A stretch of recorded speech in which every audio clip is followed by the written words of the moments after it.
உகாதி பண்டிகையினுடைய நல்வாழ்த்துக்களை எல்லாம் நம்முடைய சொந்தங்களுக்கு இந்த நேரத்தில் தெரிவித்துக் கொள்கின்றோம். சென்னையிலிருந்து ராமேஸ்வரத்துக்கு நீங்கள் சொன்னது போல ஒரு நாளைக்கு 2 ட்ரெயின் ஆல்ரெடி போயிட்டு இருக்கு. இந்த 3வது ட்ரெயின் என்ன பண்ணுதுங்கன்னா போகாத இடத்த கனெக்ட் பண்ணுது. திருவாரூர், திருத்துறைப்பூண்டி, பட்டுக்கோட்டை அதெல்லாமே ரொம்ப அன்சர்வ்டு ஏரியா. இந்தியன் ரயில்வேவை பொறுத்த வரைக்கும் அந்த பகுதி மக்களுக்கு ட்ரெயின் கனெக்ஷன் இல்லை. அந்த 3வது ட்ரெயின் பார்த்தீங்கன்னா திருவாரூர், திருத்துறைப்பூண்டி, பட்டுக்கோட்டை இது 3வது வழி. 3 ட்ரெயினுமே 3 வழி. ஆனால் எங்களுடைய பெரிய மகிழ்ச்சி என்னன்னா திருவாரூரில் பல ஆண்டு காலமாக கேட்டுக்கிட்டு இருக்கிறாங்க. இன்னைக்கு அந்த 3வது ட்ரெயின் சென்னையிலிருந்து ராமேஸ்வரம் போகும்பொழுது மக்களுக்கு சென்னை கனெக்டிவிட்டியாக இருக்கட்டும், டெல்டா பகுதி கனெக்டிவிட்டி எல்லாத்தையும் கொடுக்குதுங்கண்ணா. நாம் இந்த ட்ரெயின் எப்போ அமைச்சர் ஒத்துக்கிட்டாங்களோ டெல்லியிலேயே கோரிக்கை வச்சுட்டு வந்துட்டோம். கோயம்புத்தூர், ராமநாதபுரம், ராமேஸ்வரத்துக்கு ஒரு ட்ரெயின் கனெக்ஷன் வேண்டும். காரணம், நிறைய சகோதர சகோதரிகள் வேலைக்காக இந்த பக்கம் வர்றாங்க, கோவில் தரிசனத்துக்காக ஒரு பக்கம் போகிறாங்க. தென் தமிழகத்தை கொங்கு பகுதிக்கு நேரடியாக கனெக்ட் பண்ணக்கூடிய ட்ரெயின், அதையும் விரைவில் மத்திய அமைச்சர் பரிசீலனை செய்வதாக சொல்லியிருக்கிறாங்க. இந்த கோரிக்கையை ராமநாதபுரத்திலிருந்து வச்சாங்க. நாங்கள் கோயம்புத்தூருக்கு அதிகமாக போகிறோம், எங்களுக்கு தினசரி சேவை வேண்டும்னு. நிச்சயமாக அது நடக்கும் என்கின்ற நம்பிக்கை எங்களுக்கு இருக்கு. நீங்கள் சொல்கிற என்ன சொல்றீங்க, கரூர்லேருந்து 99 கிலோமீட்டர் ரோடானே? ஆமாம், அதான் இது கிடப்பில் போடப்படல. இந்த ப்ரப்போசல் லேண்ட் அக்விசிஷன் கமிட்டி, நிறைய பேர் இதை எதிர்பார்க்கிற road. So national highway authority of India நஹாய் அவங்ககிட்ட ஒரு லேண்ட் அக்விசிஷன் ரிவ்யூ கமிட்டின்னு ஒரு கமிட்டி இருக்கு. அந்த கமிட்டிக்கு ப்ரப்போசல் இங்கே இருக்கக்கூடிய அதிகாரிகள் அனுப்பியிருக்கிறாங்க. அந்த ரோடு கரூர்லேருந்து வரக்கூடிய அந்த வெஸ்டர்ன் பைபாஸ் அது 99 கிலோமீட்டர் வருதுங்கன்னா, ஒரு இடத்துல ரோடு 2ஆக ஸ்பிளிட் ஆகுது. ஒன்று பெரியநாயக்கம்பாளையம் இந்த பகுதிக்குள்ளே வந்துடுது, இன்னொன்று வெளியே போகுது, கோவைக்கு வெளியே. இப்போ அந்த கமிட்டியினுடைய ஸ்க்ரூட்னியில் இது இருப்பதாக நான் அறிகின்றேன். அதனால் அந்த கமிட்டி அப்ரூவல் கொடுத்த பிறகு ஃபண்ட் அலோகேட் பண்ணுவாங்க. அப்புறம் மாநில அரசு லேண்ட் அக்விசிஷன் ஆஃபீஸர் அப்பாயிண்ட் பண்ணணும். அதன் பிறகு லேண்டை எடுக்கணும். இது ஒரு ப்ராசஸ்ங்கன்னா இன்னைக்கு ப்ராசஸில் தான் இருக்குது, இது கிடப்பில் இல்லை. இது மத்திய அரசு நிராகரிக்கலை. ஏன்னா இந்த பகுதியினுடைய தொழில்துறை நிறைய பேர்த்தினுடைய கோரிக்கை. அதனால் நிச்சயமாக வருகின்ற காலத்தில் வரும். ஆனால் இது ஒரு காஸ்ட்லியான ப்ராஜெக்ட். நிறைய நிதி ஒதுக்கி இங்கே இருக்கக்கூடிய டிராஃபிக் கன்ஜெஷன் நிறைய, இப்போ இருக்கக்கூடிய கரண்ட் ரோடு பார்த்தீங்கன்னா ஏகப்பட்ட ஆக்சிடென்ட் ஆகுது. தமிழகத்தில் அதிகமாக ஆக்சிடென்ட் ஆகக்கூடிய ரோடு இன்னைக்கு கோயம்புத்தூர், கரூர் கடையில் இருக்கக்கூடிய நேஷனல் ஹைவே. அதனால் இதை எல்லாத்தையும் கவனிச்சுக்கிட்டு இருக்கிறாங்க, நாங்களும் ஃபாலோ அப் பண்ணிக்கிட்டு இருக்கோம். விரைவில் இதற்கு ஒரு நல்ல செய்தி வரும் என்கின்ற நம்பிக்கை எங்களுக்கு இருக்கு.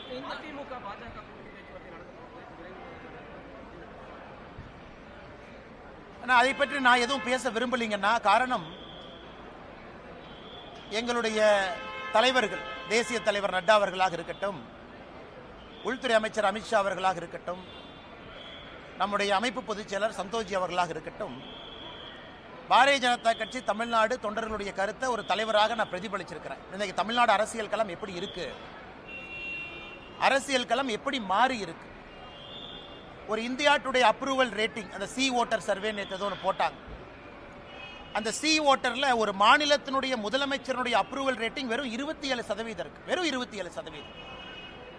இந்தியாவில் ஒரு மாநிலத்தினுடைய எவ்வளோ மோசமான முதலமைச்சராக இருந்தாலும் ஒரு 40-43% இருப்பாங்க. நல்ல முதலமைச்சராக இருந்தால் 65% போவாங்க. ஒரு மாநிலத்தினுடைய முதலமைச்சருடைய அப்ரூவல் ரேட்டிங் 27%. அதாவது 4ல் ஒருத்தர், 4ல் 3 பேர் வேண்டாங்கிறாங்க, 4ல் ஒருத்தர் தான் வேணுங்கிறாங்க. அது எங்களுடைய கள ஆய்வும் கூட அதே தான் சொல்லுது. அதே நேரத்தில் தமிழகத்தில் பிரதான கட்சிகள் எப்படி இருக்கிறாங்க, பாரதிய ஜனதா கட்சி, தேசிய ஜனநாயக கூட்டணி, நம்மோடு இருக்கக்கூடிய அண்ணன் டிடிவி தினகரன் அவர்களாக இருக்கட்டும், அண்ணன் ஓபிஎஸ் அவர்களாக இருக்கட்டும், தென் தமிழகத்தினுடைய சூழ்நிலை எப்படி. தமிழகத்தை பொறுத்த வரைக்கும் எல்லா ஜோனும் ஒரே மாதிரி மக்கள் ஓட்டு போட மாட்டாங்க. தென் தமிழகம் வேறு, வாக்கு செலுத்துவதிலே கொங்கு பகுதி வேறு, மத்திய மண்டலம் வேறு, டெல்டா பகுதி வேறு, சென்னை சுற்றி இருக்கக்கூடிய 36 தொகுதிகள் வேண்டும். ஏன்னா நீங்கள் தென் தமிழகம் எடுத்தீங்கன்னா மதுரை கீழே 60 தொகுதிங்கன்னா 60 தொகுதியினுடைய பெர்ஃபார்மன்ஸ் வேற மாதிரி இருக்கும். கொங்கு பகுதி 54 தொகுதி. நீங்கள் தருமபுரி, கிருஷ்ணகிரி இணைச்சிக்கிட்டீங்கன்னா 54 தொகுதி. 60-54 பார்த்தீங்கன்னா 114. சென்னையினுடைய 36 அதையும் சேர்த்துனீங்கன்னா 150. இந்த மூன்றினுடைய தன்மை என்ன? மிச்சம் இருக்கக்கூடிய 84 தொகுதிகள் வட தமிழகமாக இருக்கட்டும், மத்திய மண்டலமாக இருக்கட்டும். அதனால் இது எல்லாத்தையும் யோசிக்கணுங்கண்ணா. ஒரு கட்சி தமிழ்நாட்டில் ஜெயிக்கணும்னா 5 மண்டலத்தில் 3 மண்டலத்தை அந்த கட்சி ஜெயிக்கணும். ஒரு கூட்டணியோ கட்சியோ தமிழகத்தில் ஆட்சி களத்துக்கு வர்றாங்கன்னா இந்த 5 மண்டலத்தில் 3 மண்டலத்தை ஜெயிக்காம யாரும் ஆட்சிக்கு வரவே முடியாது. தென் தமிழகத்தை ஜெயிச்சு, கொங்கையும் ஜெயிச்சு, சென்னை உட்பட வேற எல்லா பகுதியிலையும் 3 குறைந்தபட்சம் ஜெயிக்கணும். ஸ்வீப் வரணும். 180 190 சீட் நீங்க அடிக்கணும். 234க்குன்னா 4 ஜெயிக்கணும். எனக்கு தமிழகத்தில் பத்திரிகை நண்பர்கள் நீங்களா இருக்கிறீங்க. அந்த சூழ்நிலை எப்படி இருக்குன்னு உங்களுக்கும் தெரியும், எனக்கும் தெரியும். அதனால என்னுடைய வேலை இந்த கட்சியினுடைய தலைவனாக, தொண்டனாக, இது எல்லாத்தையும் மைக்ரோ லெவல் அனாலிசிஸ். நான் எப்பவுமே மேம்போக்கா பேச முடியாது. நான் பத்திரிகையில் பேசுறது வேணுங்கண்ணா. எங்களுடைய தலைவர்களுக்கு நான் ஒரு பிரீஃபிங் கொடுக்குறேன் அப்படின்னா மைக்ரோவா போகும். 234 தொகுதி தன்மை எப்படி, ஜாதிகளுடைய திங்கிங் எப்படி இருக்காங்க, ஜாதிகள் வேண்டாம் என்று நினைக்கின்றோம். ஆனால் ஓட்டிங் பேட்டர்ல இன்னைக்கு ஜாதிகள் ஒரு முக்கிய பங்கு வகிக்கிறாங்க. அவங்க எப்படி யோசிக்கிறாங்க, தலைவர்கள் எப்படி பார்க்கறாங்க, தமிழ்நாட்டினுடைய பொருளாதார சூழ்நிலை மக்கள் ஓட்டு செலுத்துவதில் மாற்றத்தை ஏற்படுத்துதா? குறிப்பா தென் தமிழகத்தை எடுத்துங்க. தண்ணி இல்லை, பெரிய பிரச்சனை. விவசாயம் நலிவடைந்திருக்கு, தொழில்துறை வளர்ச்சி இல்லை. அவங்க எப்படி பார்க்கறாங்க? அதனால் நான் என்ன பேசினேன் அப்படிங்கிறத நான் பத்திரிகை நண்பர்கள்ட்ட சொன்னா அது தவறா போயிருங்கன்னா, ரொம்ப டீட்டெயில்டாக, ஆழமாக, ஆதாரத்தின் அடிப்படையில் எப்படி தமிழ்நாடு இருக்கின்றது, எப்படி செல்ல வேண்டும், மக்களுடைய நலன் எப்படி இருக்கணுங்கிறத நாங்கள் பேசியிருக்கோம். அதனால் கூட்டணியை பற்றி எந்த வார்த்தையும் நான் பேச விரும்பல. அது நம்முடைய உள்துறை அமைச்சர் அமித்ஷா அவர்கள் நேற்று முன்தினம் டைம்ஸ் நவ் சம்மிட் டெல்லியில் பேசியிருந்தாங்க. நீங்கள் அதை பார்த்தீங்க. அதனால் அவருடைய கருத்தை இந்த விஷயத்தை பொறுத்தவரை இறுதி கருத்தாக நீங்கள் எடுத்துக்கங்க. என்னை பொறுத்தவரை தமிழகம் நன்றாக இருக்கணும், மக்கள் நல்லா இருக்கணும். அதே நேரத்தில் பாரதிய ஜனதா கட்சியினுடைய வளர்ச்சி தங்குதடை என்று இருக்கணும் அப்படிங்கிறது நான் ரொம்ப தெள்ள தெளிவாக இருக்கேன். எனக்கு எந்த ஒரு தலைவரின் மீதோ எந்த ஒரு கட்சியின் மீதோ கோபம் கிடையாது, யாருக்கும் எதிரானவன் கிடையாது. பாரதிய ஜனதா கட்சியினுடைய வளர்ச்சி எனக்கு முதன்மை, தமிழகத்தினுடைய நலன் அதைவிட முதன்மை. அதனால பொறுத்திருந்து பாருங்க. நான் ஏற்கனவே என்னுடைய ஸ்டாண்டை பொறுத்த வரைக்கும் எப்பொழுதுமே நான் ஓப்பனாக தான் இருந்திருக்கேன். அதில் எந்த மாற்று கருத்தும் இல்லை. நான் டெல்லியில் பேசும்பொழுது தொண்டனாக பணியாற்றவும் தயார் என்கின்ற வார்த்தையும் பயன்படுத்தியிருக்கேன். அதனுடைய பொருளையும் நீங்கள் நல்லா உணர்ந்துக்குங்க. அதனால் அண்ணாமலை அரசியலுக்கு வந்திருப்பது பவருக்காக கிடையாது. அண்ணாமலை அரசியலுக்கு வந்திருப்பது தமிழகத்திலே ஒரு மாற்றத்தை ஏற்படுத்த வேண்டும் என்பதற்காகத்தான். நான் ஆகஸ்ட் 25, 2020 பாரதிய ஜனதா கட்சி டெல்லியில் இணைஞ்சேன். அன்றிலிருந்து இன்று வரை என்னுடைய எண்ணத்தில் ஒரு சிறு பிசுறு கூட கிடையாது. எதற்காக அரசியலுக்கு வந்தேன் என்பதை 5 ஆண்டு கழித்தும் கூட இன்னைக்கும் அதே உணர்வோடு உங்களோடு நின்று கொண்டிருக்கின்றேன். அதனால் கூட்டணி பற்றி விரைவில் நீங்கள் பார்ப்பீங்க. தமிழ்நாடு பாரதிய ஜனதா கட்சியினுடைய தலைவர் எப்படி இருக்கணும் அதையும் விரைவில் பார்ப்பீங்க. ஸோ என்னுடைய கடமை ஒரு கட்சி முடிவெடுக்கும் பொழுது அக்யூரேட் ஃபீட்பேக், நடுநிலைமையாக, என்னை சார்ந்தோ இன்னொருவரை சார்ந்தோ இல்லாமல் பெர்ஃபெக்ட் அக்யூரேட் ஃபீட்பேக்கை கொடுத்தா கட்சியினுடைய தலைவர்கள் சரியான முடிவெடுப்பாங்க. அதான் என்னுடைய நோக்கம். அதை டெல்லியிலே நான் செய்துவிட்டு வந்திருப்பதாக எனக்கு நானே சொல்லிக் கொள்கின்றேன். அதுக்கப்புறம் தலைவர்கள் எல்லா சூழ்நிலையும் பார்த்து முடிவெடுப்பாங்க.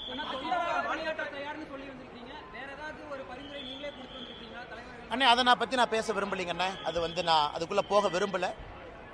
என்னை பொறுத்தவரை கட்சியினுடைய முக்கியமான தலைவர்கள் யார் இருக்கிறாங்க, யார் முடிவெடுக்கிறாங்க அப்படிங்கிறத தொடர்ந்து நான் பேசிக்கிட்டு இருக்கேன். அதை நான் இன்றைக்கும் அவங்ககிட்ட பேசியிருக்கேன். இன்றைக்கி சொல்லியிருக்காங்கன்னா, பாரத பிரதமர் நரேந்திர மோடி ஐயா ஏப்ரல் 6ஆம் தேதி தமிழ்நாட்டுக்கு வர்றாங்க. ராமேஸ்வரம், ராமநாதபுரத்துக்கு வர்றாங்க. இலங்கையிலிருந்து நேரடியாக டைரெக்டாக இலங்கையிலிருந்து ராமநாதபுரத்துக்கு வர்றாங்க. இலங்கை 5ஆம் தேதி போகிறாங்க இலங்கைக்கு. அது முடித்த பிறகு மண்டபத்துக்கு வர்றாங்க. மண்டபம் வந்த பிறகு பாரத பிரதமர் நரேந்திர மோடி ஐயா அவர்கள் பாம்பன் அந்த புதிதாக இந்த புதிய டெக்னாலஜியோடு வடிவமைத்திருக்கக்கூடிய பாலத்தை திறப்பு விழா செய்கிறாங்க. அதன் பிறகு கோவிலுக்கு போகிறாங்க.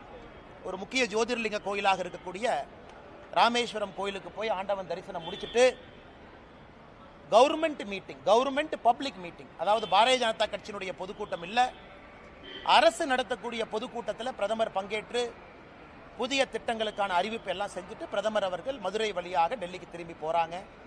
இது ஏப்ரல் 6ஆம் தேதி நடக்கிறது. அதற்கான பணிகள் எல்லாம் கூட நம்முடைய கட்சி தொண்டர்கள் செய்து கொண்டிருக்கின்றார்கள். அதுவும் எங்களுக்கு முக்கியம். பிரதமர் அவர்கள் தேர்தலுக்கு பிறகு 2024 லோக்சபா தேர்தலுக்கு பிறகு தமிழ்நாட்டுக்கு வரக்கூடிய அவருடைய முதல் விசிட் இது. அதையும் வெற்றிகரமாக அந்த பகுதியில் நடத்தி காட்ட வேண்டும் என்கின்ற முனைப்போடு இருக்கிறோம். அதனால் அரசியல் என்ன நடக்கும், எப்படி நடக்கும், எந்த நேரத்தில் நடக்கும், அதெல்லாம் சரியான நேரத்தில் நடக்குங்கன்னா,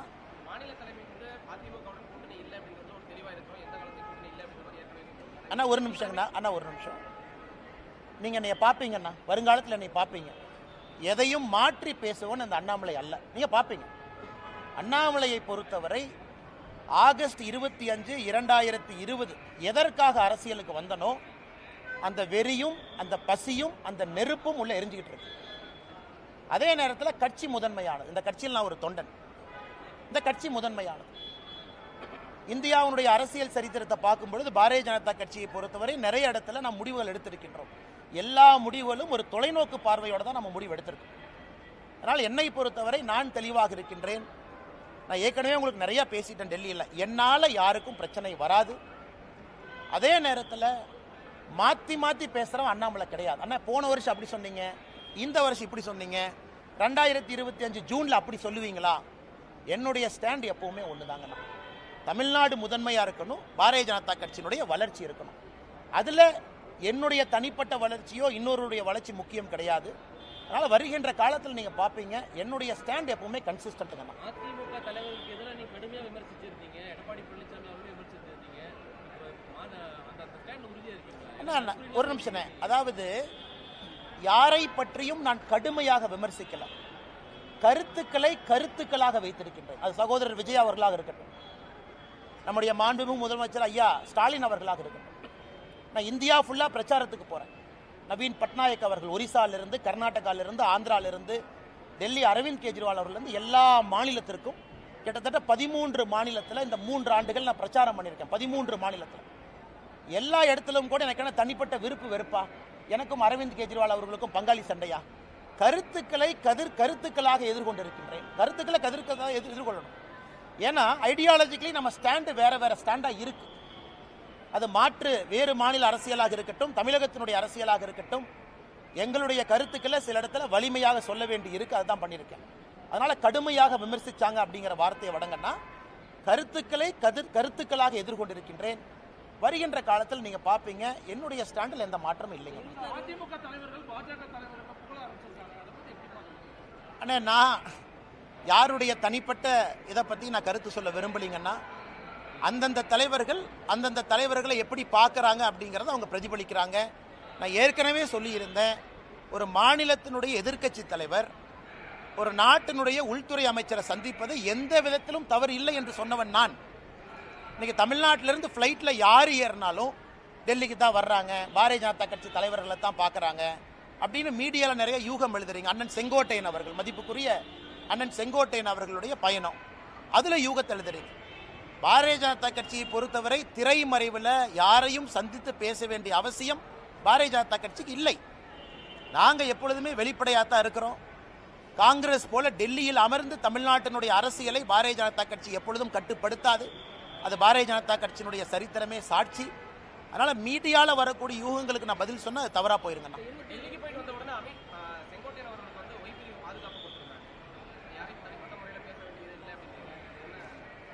விஜய் அவர்களுக்கு பாதுகாப்பு இருக்கு. இன்னைக்கு விஜய் அவர்களுக்கு பாதுகாப்பு கொடுத்த காரணத்திற்காக இல்லை, அப்ப பாஜகவும் அதாவது மத்திய ஆளுகின்ற ஆட்சியும் விஜய் அவர்களுக்கும் ஒரு தனிப்பட்ட உடன்படிக்கை இருக்கா? இல்லை. அவர் பாரதிய ஜனதா கட்சியின் மீது ஆக்ரோஷமான கருத்துக்களை வைக்கிறாரு, பதிலுக்கு நாங்கள் வைக்கிறோம். அதனால் இந்த செக்யூரிட்டிக்குள்ள நான் போக விரும்பலைங்க. நான் எல்லாருக்குமே தமிழ்நாட்டினுடைய சரித்திரத்தை பாருங்க, நமக்கு நேர் எதிர்கட்சிகளாக இருந்தவங்களுக்கு முதல்ல என்எஸ்ஜிஎல்லாம் இருந்துச்சு, நேஷனல் செக்யூரிட்டி கார்டு. இப்போ அது சிஆர்பிஎஃப்ஆ மாறிடுச்சுங்கண்ணா. நம்மை பொறுத்தவரை மாநில அரசு ஒருத்தருக்கு செக்யூரிட்டி கொடுக்க தவறும் பொழுது மத்திய அரசு ஸ்டெப்பின் பண்றாங்க. அப்படித்தான் நான் பார்க்குறேங்கண்ணா. மாநில அரசினுடைய ஸ்டேட் செக்யூரிட்டி கேட்டகரைசேஷன் கமிட்டின்னு ஒன்று இருக்கு, ஏடிஜி இன்ட் லா அண்ட் ஆர்டர்லாம் அதில் இருக்காங்க. அவர்கள் முறையாக கொடுக்கும் பொழுது அதில் எங்கேயுமே விருப்பு வெறுப்பு இருக்கக்கூடாதுன்னு நினைக்கிறோம்.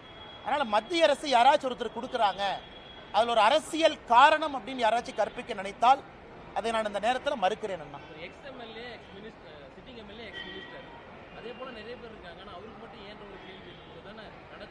ஆனால் எனக்கு தெரியலிங்கண்ணா, நீங்கள் அந்த செக்யூரிட்டி கேட்டகரைசேஷன் கமிட்டி, அரசியல் சூழல், குறிப்பாக தொண்டர்கள் வருவது, பாதுகாப்பு காரணம், கருத்துக்கள் பேசுவது, அதை பற்றி நான் சொல்ல விரும்பலிங்கன்னா இருக்கலாம்.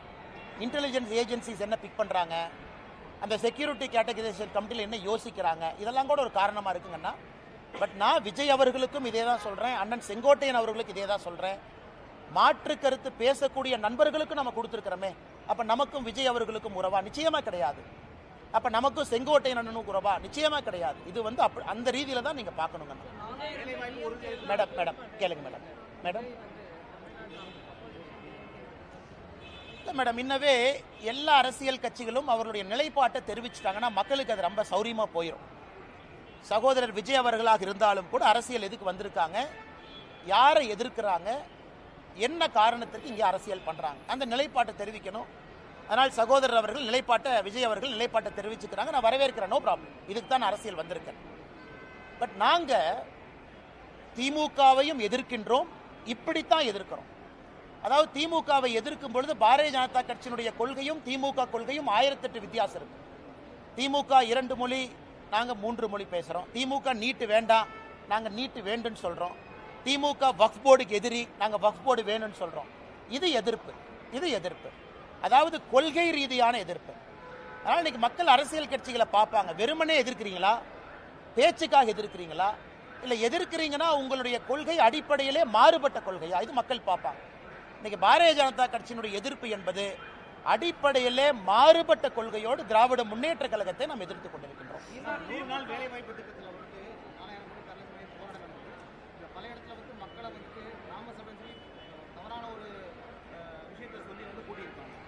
அண்ணா, 100 நாள் வேலைவாய்ப்பு திட்டத்தை பற்றி நல்ல ஒரு கேள்வி கேட்டீங்கண்ணா, நான் பதில் சொல்கிறேங்கண்ணா.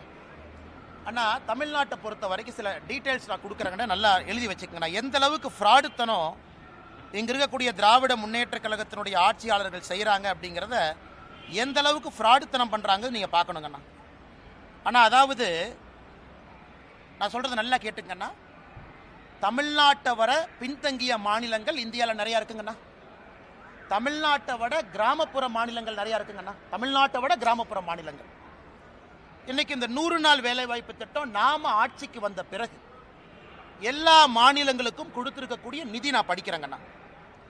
ஆந்திராவை பொறுத்த வரைக்கும், ஆந்திர பிரதேச பொறுத்த வரைக்கும் 2021-22 மேடம், நான் சர்க்குலேட் பண்றேன், நீங்க நோட்ஸ் பெருசா எடுக்க வேண்டாம், உங்களுக்கு அந்த டேட்டா கைக்கு வந்துடும். 21-22, 22-23, 23-24, 24-25 4 வருஷங்கண்ணா. 4 ஆண்டுகள் ஆந்திராவுக்கு மொத்தமாக நாம் கொடுத்திருப்பது 30,063 கோடி. பீகார் தமிழ்நாட்டை விட பின்தங்கிய மாநிலம், கிராம பகுதிகள் அதிகமாக இருக்கக்கூடிய மாநிலம். பீகாருக்கு 4 ஆண்டுகள் நாம் கொடுத்திருப்பது 24,726 கோடி. குஜராத் 4 ஆண்டுகளில் 100 நாள் வேலைவாய்ப்பு திட்டம் குஜராத் நல்லா கவனிச்சுக்கங்கண்ணா. குஜராத்துக்கு நாம் கொடுத்திருப்பது வெறும் 6,613 கோடி. கர்நாடகா பிஜேபி அரசு இடையில் இருந்தாங்க, 4 ஆண்டுகளுக்கு நாம் கொடுத்திருப்பது 23,226 கோடி. கேரளாவிற்கு 13,000 கோடி. மத்திய பிரதேஷ் தமிழ்நாட்டை விட பின்தங்கிய மாநிலம் 26,000 கோடி. ஒரிசா 18,000 கோடி. ராஜஸ்தான் 35,000 கோடி. தமிழ்நாட்டை விட 4 மடங்கு மக்கள் தொகை, தமிழ்நாட்டை விட அதிகமான கிராமங்கள் இருக்கக்கூடிய உத்தரப்பிரதேஷ்க்கு நம்ம 4 ஆண்டுகளில் கொடுத்தது 38,000 கோடி. இந்தியாவில் அதிகமாக 100 நாள் வேலைவாய்ப்பு திட்டம் நாம் கொடுத்த நிதி இந்திய அரசியல் சரித்திரத்தில் தமிழ்நாடு. கடந்த 4 ஆண்டுகளில் 39,333 கோடி ரூபாய். யூபி தமிழ்நாட்டை விட 3 மடங்கு மக்கள் தொகை அதிகம், தமிழ்நாட்டை விட கிராமம் அதிகம். அவங்க நடத்தாத 100 நாள் வேலைவாய்ப்பு திட்டத்தை அவன் நடத்திட்டு இருக்கா. என்ன கதை விட்டுட்டு சுத்துறாங்களா? அப்ப யாரு பேர்ல நீ போலி கணக்கு எழுதுற? யூபியில 23 கோடி மக்கள், 24 கோடி. யூபியில 38,687 கோடி. தமிழ்நாட்டில் 8.5 கோடி மக்கள் தொகை. தமிழ்நாட்டில் எவ்வளவு காசு வாங்கியிருக்காங்க? 39,338 கோடி. இதை கனிமொழி அக்கா பார்லிமெண்ட்ல பேச மாட்டாங்களா? நான் டேட்டா உங்களுக்கு இப்ப முடிச்சோன்னே கொடுக்குறேன், டேபிள் போட்டு. அது மட்டும் இல்லைங்கன்னா, தமிழ்நாட்டுக்கு கொடுத்திருக்கக்கூடிய 100 நாள் வேலைவாய்ப்பு திட்டத்தினுடைய நிதி என்பது மகாராஷ்டிரா, தெலங்கானா, சத்தீஸ்கர் 3 மாநிலத்தை சேர்த்துனாலும் தமிழ்நாட்டினுடைய நிதியை விட குறைவா வாங்கியிருக்கிறாங்க. என்ன நியாயம் இது? அதுக்கு அடுத்தது பாருங்க, மொத்தம் கிராம பகுதி மக்கள் தொகை. கிராம பகுதி மக்கள் தொகை அக்கா கேட்பாங்க, இந்து அக்கா, அண்ணா நீங்க இப்படிலாம் சொல்லக்கூடாது, கிராம பகுதி ப்ரொபோஷனேட் சொல்லுங்க. ஆந்திரால கிராம பகுதி மக்கள் தொகை பீகார்ல 9%, மத்திய பிரதேசில் 5%, உத்தரப்பிரதேசில் 15%, தமிழ்நாட்டில் 3.7 கோடி. 8.5 கோடியில் 3.7 கோடி. உத்தரப்பிரதேசில் 23 கோடியில் 15 கோடி கிராமப்புறம். 23 கோடி மக்கள் தொகையில் 15 கோடி கிராமப்புறம், அவன் 38,000 கோடி. 8.5 கோடி மக்கள் தொகையில 3.7 கோடி கிராம மக்கள், ஆனா நான் 39. அப்ப இடையில எவனோ பணத்தை சாப்பிட்றான். Clear, data clear. அப்ப இடையில எவன் பணத்தை சாப்பிட்றான்னு இப்ப தொலையிட்டு இருக்கோம். இடையில பணத்தை சாப்பிட்றான்னு தூக்கணும். இந்த போலி கணக்கு, வராதவங்க பேர்ல கணக்கு, திமுக கூட்டத்துக்கு குரூப்பு குரூப்பா கூட்டிட்டு போய் கணக்கு, அதெல்லாம் 100 நாள் வேலைவாய்ப்பு திட்டம், பஸ்ஸில் கூட்டிட்டு போறது, அதெல்லாம் மாட்டி டாஸ்மார்க் ஊழலை விட மிகப்பெரிய ஊழலாக தமிழ்நாட்டில் 100 நாள் வேலைவாய்ப்பு திட்டம் மிகப்பெரிய ஊழலாக இருக்கும். ஆனால் இதில் திமுகவுடைய பஞ்சாயத்து பிரசிடென்ட் ஜெயிலுக்கு போவான். அவங்கெல்லாம் கட்டி வைக்கணும்னா திகார் மாதிரி 4 ஜெயில் கட்டணும். கோயம்புத்தூர் பஞ்சாயத்து பிரசிடென்ட்லாம் இதில் ஏறு, இந்த ராமநாதபுரத்துக்காரன்லாம் இதில் போ, இந்த பக்கமெல்லாம் இங்கே போ, சென்னைக்காரன்லாம் இங்கே வந்துரு. திமுகவுடைய பஞ்சாயத்து பிரசிடென்ட் எழுதின போலி கணக்கு டாஸ்மார்க் ஊழலை விட பல மடங்கு இந்த கணக்கு இருக்கும். இந்த டேட்டாவை உங்களுக்கு நான் சமர்ப்பிக்கிறேன், பத்திரிகை நண்பர் பாருங்க. அடுத்தது மேடம் நீங்க சொல்லுங்க, இன்னைக்கு 100 நாள் வேலை வாய்ப்பு திட்டத்தில் நம்ம எல்லாருக்குமே புரிதல் இருக்கு. சம்பளம் ஒரு பர்சன்டேஜ், சம்பளம் 1% வேலைக்கான மெட்டீரியல், இது ரெண்டுமே மத்திய அரசு கொடுக்குறாங்க. உதாரணத்துக்கு நான் ஒரு டேங்க் கட்டுறேன் அல்லது ஒரு குலை வெட்டுறேன், 100 ரூபாய் செலவுனா இன்னைக்கு 60-40 இருக்கும். அந்த டேங்க் வெட்டும் பொழுது சம்பளம் எவ்வளவு சதவீதம் கொடுக்கிறோம், டேங்க் வெட்டுறதுக்கான உபகரணங்கள். தமிழ்நாட்டில் இன்னைக்கு நிலுவையில் இருக்கக்கூடிய சம்பளம் 87%. மொத்த காஸ்ட்ல 87% சம்பளம் பாக்கினா அது 60-40 தான் இருக்கணும். அப்ப 87% சம்பளம் பாக்கினா நீ போலி கணக்கு எழுதுற. நீ போலி கணக்கு எழுதுறதுனால வேஜ் பில் அதிகமாகுது, மெட்டீரியல் பில் அதிகமாகல. இதையெல்லாம் நான் மத்திய அரசுக்கு கடிதமாக ஆதாரபூர்வமாக ஈரோட்டில் ஒரு பஞ்சாயத்து எடுத்து, ஒரு பஞ்சாயத்தில் மட்டுமே நடக்கக்கூடிய தவறுகளை நான் கடிதம் எழுதிட்டேன். இந்த கேள்வி நீங்கள் கேட்ட பிறகு ரிலீஸ் பண்ணுங்கிறதுக்காக வெயிட் பண்ணோம். இப்போ என் ட்விட்டர் பக்கத்தில் 1 மணி நேரத்தில் இந்த டேட்டாவை போட்டுறோம். அதனால் எங்களை பொறுத்தவரை மத்திய அரசு ஒரு சிறப்பு அதிகாரிகள் குழுவை போட்டு தமிழ்நாட்டில் 39,000 கோடி ரூபாயும் ஆடிட் பண்ணி, இந்த பெருச்சாளிகள் எவெல்லாம் பணம் திருண்டானோ 4 சிறைச்சாலையை மத்திய அரசினுடைய பணத்தில் கட்டி, அந்த 4 சிறைச்சாலையை நப்பிட்டு தான் அடுத்த பைசா கொடுக்கணும். நான் சொல்றது கரெக்டு தானே? இந்த டேட்டாவை பார்த்துட்டு மேடம் என்கிட்ட, அண்ணா நீங்க கொடுத்த டேட்டா தப்பு, 15 கோடி கிராம மக்கள் தொகை, 23 கோடி யூபி, அவன் 38,000 கோடி, 8.5 கோடி மக்கள் தொகையில 3.5 கோடி கிராமப்புறம், நாம 39,000 கோடி. இந்த மாதிரி அல்வாவை எங்கேயாச்சும் இந்தியாவில் பார்த்துருக்கீங்களாண்ணா? இதை நாங்கள் பேசக்கூடாதாமா. இதுல அடுத்த கட்ட அல்வா பாருங்க. இதுல கிராம சபையை கூட்டுறாங்க, எல்லாம் கிராம சபைக்கு ஒடியாங்க. சரி, மக்கள் ஏதாவது ஸ்கீம் அனௌன்ஸ் பண்ணுவாங்கன்னு போனா மோடிக்கு எதிராக கொடி பிடிங்கிறான். அதுலதான் கிராம சபையில மக்கள் கொந்தளிச்சு எழுந்து, ஏயா 39,000 கோடி அந்த மனுஷன் பணம் கொடுத்துருக்கான், நீ பொய் கணக்கு எழுதி அந்த மனுஷன் தெரிஞ்சும் பணம் கொடுத்துருக்கான் மக்களுக்கு போட்டுன்னு, அந்த மனுஷனுக்கு எதிராக நீ கொடி பிடிக்க வைக்கிறேன்னு கிராம சபை கூட்டத்தில் திட்டினதுக்கு அப்புறம் துண்டிக்கான அமைச்சர் எல்லாம் ஓடி இருக்கிறாங்க. அண்ணன் KKS ராமச்சந்திரனை பார்த்தேன். அதனால் பத்திரிகை நண்பர்கள்ட்ட அன்பான வேண்டுகோள், இந்த 100 நாள் வேலைவாய்ப்பு திட்டத்தினுடைய ஊழலை பெரிய அளவில் நீங்கள் எடுத்து பேச வேண்டும் என்று தாழ்மையோடு நான் கேட்டுக்கிறேன். ஏன்னா இது ஏழை மக்களுக்கு போற காசு. இதை ஏன் சீரியஸா நான் பேசுறேன், நான் அரசியல் பேசினா கூட இது ஏழை மக்களுக்கு போற காசு. இதை எவனோ இடையில பொய் கணக்கு எழுதி திருடுறான்.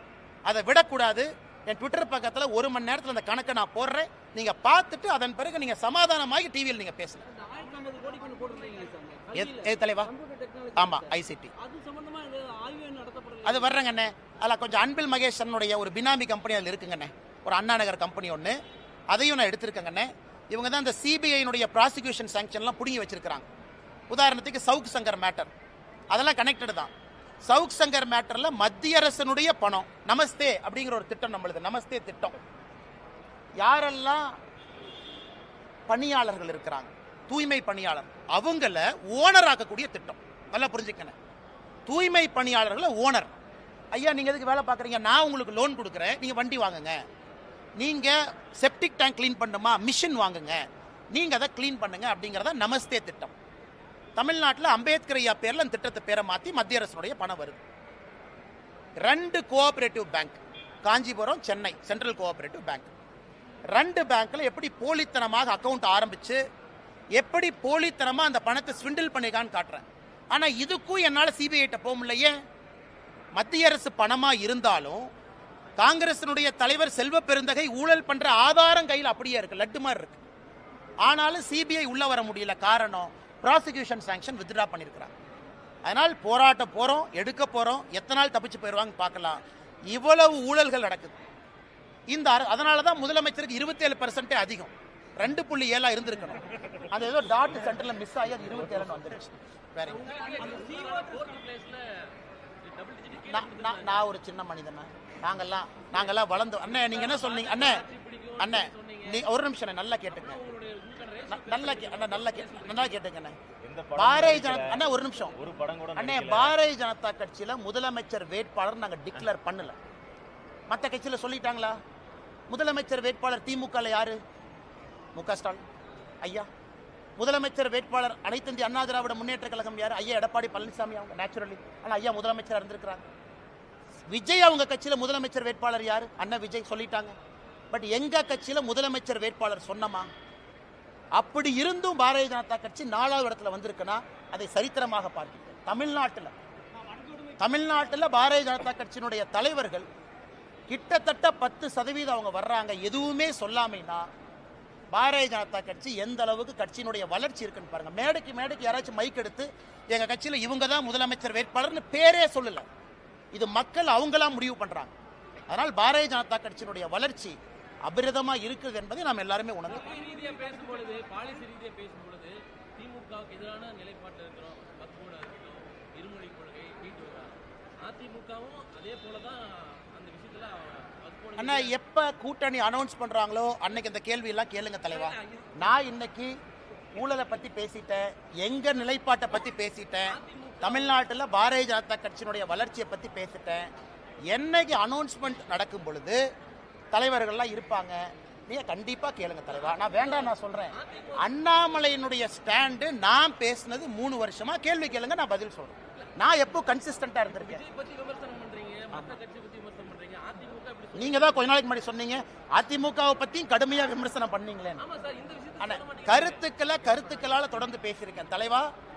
நான் இன்னைக்கு தலைவரா உங்க முன்னாடி நின்று பேசிக்கிட்டு இருக்கேன். நான் பதில் சொல்றேன். ஃபியூச்சர்ல யார் இந்த மைக்கு முன்னாடி நின்னாலும் கேள்வி கேட்பது உங்கள் உரிமை, பதில் சொல்வது எங்கள் கடமை. நீங்க கண்டிப்பா கேட்கணும், பதில் சொல்லுவாங்க. வேறங்க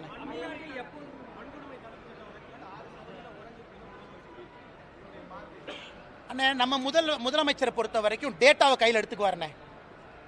எந்த பீரியடுக்கு குறைஞ்சிருக்குன்னு பின்னாடியே போவார்.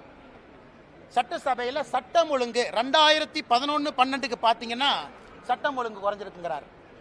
சரி, நான் கேட்குறேன், முதலமைச்சர் அவர்களே சட்டம் ஒழுங்குல வெள்ளை அறிக்கை ஏன் கொடுக்கல? நான் தொடர்ந்து சொல்வது 2022ஆம் ஆண்டு, அதுக்கப்புறம் என்சிஆர்பி டேட்டா என்ன வரலீங்கண்ணே. நானும் ப்ரெஷர் போட்டுட்டு இருக்கேன், தயவு செஞ்சு என்சிஆர்பி டேட்டாவை கொடுங்க. 2022ஆம் ஆண்டு என்சிஆர்பி டேட்டாவை பார்த்தீங்கன்னா பெண்கள் குழந்தைகளுக்கு எதிரான குற்றம் தமிழ்நாட்டில் ஒரே ஆண்டில் 8.9% உயர்வு. அதுக்கப்புறம் அபிஷியல் டேட்டாவே இல்லை. அதனால் முதலமைச்சர் எந்த டேட்டாவை பார்த்து பேசிட்டு இருக்காருன்னா, எந்த டேட்டாவை பார்த்து ஒரு எம்பி, காங்கிரஸ் எம்பி பார்லிமெண்ட்ல கேட்குறாங்க, என்னையா டேட்டாவே சொல்லினு. அமைச்சர் சொல்றாங்க, அண்ணே டேட்டா நான் சொல்ல முடியாது, மாநில அரசு டேட்டா கொடுத்தா தான் நான் கொடுக்க முடியும். மாநில அரசு டேட்டா கொடுக்க மாட்டாங்க, கொடுத்தா தானே என்சிஆர்பியில் வரும். ஸோ இவங்களுடைய ஆட்சி வந்த பிறகு குற்றங்கள் அதிகமாக இருக்குது. இது பாராளுமன்றத்தில் அஸ்வினி வைஷ்ணவ் அவங்க பதில் சொல்லியிருக்காங்க. மேடம், நீங்கள் தமிழ்நாட்டில் டேட்டா கொடுத்தா பப்ளிஷ் பண்ணுறதா எங்கள் வேலை. தமிழ்நாட்டு அரசு கிட்ட போய் டேட்டா வலுக்கட்டாயமாக வாங்கக்கூடிய உரிமை எங்களுக்கு இல்லை. அதனால் முதலமைச்சர் அவர்கள் எந்த காலகட்டத்தை பார்த்துட்டு இருக்காரு, எங்க பப்ளிக் டேட்டா எங்க? பத்திரிகை நண்பர்களுக்கு வெள்ளை அறிக்கை பப்ளிக் டேட்டா கொடுக்கணும். 2021, 22, 23, 24, 25 வேண்டாம், உங்க முன்னாடி கொடுக்கட்டும். உமன் அண்ட் சில்ட்ரன் எவ்வளவு, கேங் ரேப் எவ்வளவு, அட்ராசிட்டி அகேன்ஸ்ட் உமன் எவ்வளவு, SC ST prevention of atrocity act என்ன, எதுவுமே இல்லாம எப்படி நான் பதில் சொல்றது? எந்த பீரியடு, எந்த காலகட்டம், எந்த ரேஷியோ?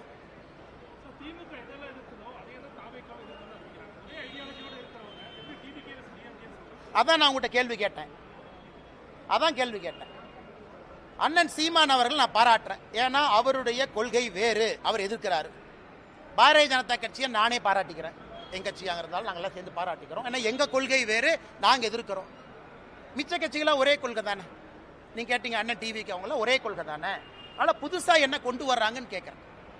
அதனால தான் நாங்கள் தைரியமா இருக்கிறோம். தேசிய ஜனநாயக கூட்டணி வரக்கூடிய தேர்தலில் பெரிய அளவில் வெற்றி வாய்ப்பை கொண்டு வரும் என்கிற நம்பிக்கை எனக்கு இருக்கு. ஏன்னா முதலமைச்சருடைய அப்ரூவல் ரேட்டிங்கே 27%. இந்தியாவில் எங்கேயாச்சும் அநியாயம் பார்த்துருக்கீங்களா? அந்த அநியாயம்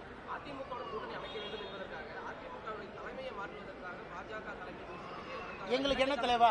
எங்களுக்கு இந்தியாவில் 1008 வேலை இருக்கு, இதான் எங்க வேலையா? தமிழ்நாட்டில் 1008 வேலை இருக்கு, இதான் எங்க வேலையா? நீங்க பாருங்க அண்ணன், அண்ணன் இங்க பாருங்க, மரியாதைக்குரிய அண்ணன் எடப்பாடி பழனிசாமி அவர்கள் தமிழ்நாட்டினுடைய எதிர்க்கட்சி தலைவர். அவருடைய கட்சி தொண்டர்களால் அங்கீகரிக்கப்பட்ட ஒரு தலைவர். இதில் தெளிவா இப்ப உங்களுக்கு சொல்லிடுறேங்க. எதிர்க்கட்சி தலைவராக இருக்கிறாங்க, முன்னாள் முதலமைச்சராக இருந்திருக்கிறாங்க, அவர்களுடைய தொண்டர்களால் அங்கீகரிக்கப்பட்ட தலைவர். அந்த கட்சிக்குள்ள இருக்கக்கூடிய பிரச்சனைக்குள்ள நான் போலிங்க. தொண்டர்கள் வர்றாங்க, பொதுச் செயலராக ஏத்துக்கிட்டாங்க.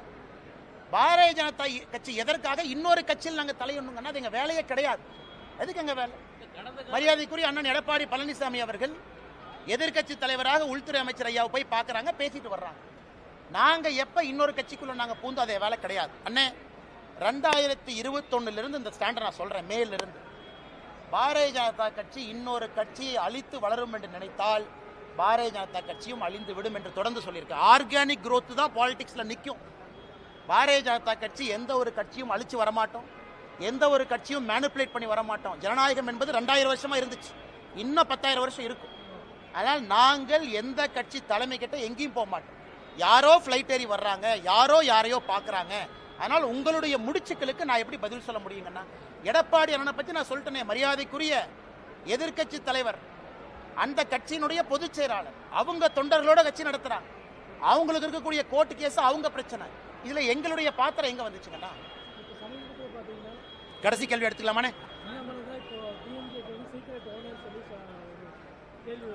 அதுதான் பதில் சொல்லணும்னா, திராவிட முன்னேற்ற கழகத்துக்கு எதிராக தமிழகத்திலே அதிக போராட்டங்களை நடத்தியவங்க யாரு? பாரதிய ஜனதா கட்சி.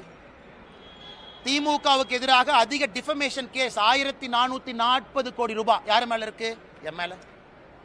கடந்த 4 ஆண்டுகள்ல தமிழகத்தில் ஒரு கட்சி தலைவரின் மீது அதிக எஃப்ஐஆர் போட்டிருக்காங்க. நான் எனக்கு செகண்ட் காம்படிஷன் இல்லை, நான் தான் ஃபர்ஸ்ட். இந்த செகண்ட் ரேஸே இல்லை. எனக்கு போடப்பட்ட எஃப்ஐஆர்ல 10% கூட எனக்கு பின்னாடி இருக்கிற தலைவர் மேல போடல. வீட்டு கொடிக்கம்ப பிரச்சனை ஒன்னு அனலைஸ் பண்ணி பாருங்க. திராவிட முன்னேற்ற கழகத்தை தீர்க்கமாக எதிர்த்து தினமும் பேசுறது யார்? ஊழலை வெளியே கொண்டு வர்றது யார்? ஒரு ஊழலாக சுட்டி காட்டுவது யார்? இங்கிருந்து டெல்லிக்கும் அங்கிருந்து பிரச்சனையை தீர்ப்பது யார்? ஆனால் என்ன போச்சுன்னா, இன்னைக்கு வாய் வியாபாரிகளுக்கு என்னன்னா, மாமனார் பணம் இருக்கு, கொளுத்து போய் கிடக்குறாங்க, மைக் இருக்கு, மைக் ஓசியில் வந்துடுது, மாமனார் பணம் பின்னாடி இருக்கு, என்ன வேணாலும் பேசலாம். அது தமிழ்நாட்டு அரசியலுடைய சாபக்கேடு. அவங்க எங்க வேலை பார்த்தாங்க? சர்வீஸ் பண்ணாங்களா? 10 ஆண்டு காலம் மத்திய அரசுக்காக உயிரை துச்சமென மதிச்சு புல்லட்டை எதிர்த்து நின்னாங்களா? கிடையாது. சோசியல் சர்வீஸ்னா என்னன்னு மக்களுக்கு அடிப்படையில், என் காலேஜ் முடிச்சோடனே ஒரு பிரைவேட் கம்பெனிக்கு வேலைக்கு போனா இதுவரை தனியார் நிறுவனத்தில் 1 ரூபாய் நான் சம்பாதிச்சது கிடையாது. 1 ரூபாய். ஏன்? பிரைவேட் கன்சர்ன்ல எப்பவுமே போனதில்லை. டே 1ல இருந்து அரசு வேலையில் இருக்க, டே 1ல இருந்து. எப்போ வந்து இங்கே பிஎஃப்ஜியில் படிச்சுட்டு ஐஏஎம் லக்னோவில் முடிச்சனோ அப்பிருந்து என்னுடைய சம்பளம் என்பது மக்களுடைய வரிப்பணம் தான் என் சம்பளம் 10 ஆண்டு காலம். அதன் பிறகு விட்டுட்டு அரசியல். இதுவரை தனியார் நிறுவனத்திலிருந்து 1 ரூபாய் நான் சம்பளமாக வேலை செஞ்சு வாங்கல. அப்போ யார் சர்வீஸ் பண்ணுறாங்க? என்னுடைய சொந்த கம்பெனி நடத்துகிறேன், அந்த கம்பெனியுடைய சேலரி நான் வாங்குறது இல்லை. ஏன்? சேலரி வாங்கினா கான்ஃப்ளிக்ட் ஆஃப் இன்ட்ரெஸ்ட் வரும். நான் இன்னைக்கு பஞ்சாயத்து தலைவர் கூட கிடையாது, இதெல்லாம் நான் பேச மாட்டேன். தனிப்பட்ட பிரச்சனையாக இருந்தாலும் நீங்கள் கேட்குற கேள்விக்காக நான் பேசுகிறேன். சொந்த நிறுவனம் என்னுடைய பேரில் இருக்கு, 40% நான் ஷேர் ஹோல்டர். அந்த நிறுவனத்தினுடைய மாச சம்பளத்தை நான் வாங்குறது இல்லையே, அதை ஒரு 4 பேர் பேசுவான். இல்லை இந்த கம்பெனி போய் இங்கே கான்ட்ராக்ட் போட்டாங்க, இந்த போட்டாங்க, அங்கே போட்டாங்க, அதுவும் பண்ணுறது இல்லையே. ஒரு நேர்மையாக ஒரு அரசியல்வாதியாக வாழ வேண்டும் என்று கொண்டிருக்கின்றேன். அப்புறம் எப்படி என்னை பற்றி அப்படி கருத்து சொல்லானே? அண்ணா நான் யார் பேரையும் சொல்ல. கருத்து எப்படி சொல்லுவீங்க? கருத்து எப்படி சொல்லுவீங்க? திமுக கான்ட்ராக்ட் எடுத்தனா, திமுக ஹைவேஸ் டிபார்ட்மெண்ட்ல என் கம்பெனி வந்து ரோடு போட்டிருக்காங்களா? என் சொந்தக்காரங்க யாராச்சும் இதில் இருக்காங்களா? என்னுடைய சொந்த நிறுவனத்தினுடைய சேலரி நான் எடுக்காம இருக்கு. இதுவரை ஒரு நாள் கூட பிரைவேட் கம்பெனியில் வேலை பார்க்கல. 10 ஆண்டு காலம் மக்கள் வரிப்பணத்தை சம்பளமாக வாங்கியிருக்கேன். என்னுடைய ஹிஸ்டரி உங்க முன்னாடி நின்று இருக்கு. இன்னும் 2 வாரம் கழித்து நான் எங்க இருப்பேன், தனிநபராக என்ன செஞ்சுட்டு இருக்குங்கிறது முக்கியம் கிடையாது. இன்னைக்கு வரைக்கும் நான் வாழ்ந்த வாழ்க்கையை பாடமாக உங்க முன்னாடி வைக்கிறேன். ஏன்? அரசியல் சுத்தம் செய்ய வேண்டும் என்பதற்காக ஒரு வேலையை விட்டுட்டு வந்திருக்கேன்.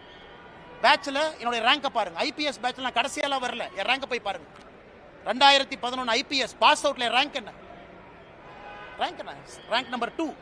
அத்தனை பேருக்கு ரேங்க் நம்பர் 2ல நீங்க 150 பேர் இருக்கக்கூடிய ஐபிஎஸ் ஆஃபீஸர் இருந்தால் இந்தியாவில் எங்க போவீங்க? அது உங்களுக்கு தெரியும். எதற்காக 9 வருஷத்துல வித்துட்டு வந்தேன் அது எனக்கு தெரியும். நான் ஏதோ சராசரியாக அப்படியே தேய்ச்சிக்கிட்டு கல்யாணமா என் மாமனார் கொடுத்த காசுல வண்டி ஓட்டிக்கிட்டு அதில் 2 நிறுவனத்தை நடத்திக்கிட்டு லாட்ரி வித்துக்கிட்டுலாம் இல்லைண்ணே.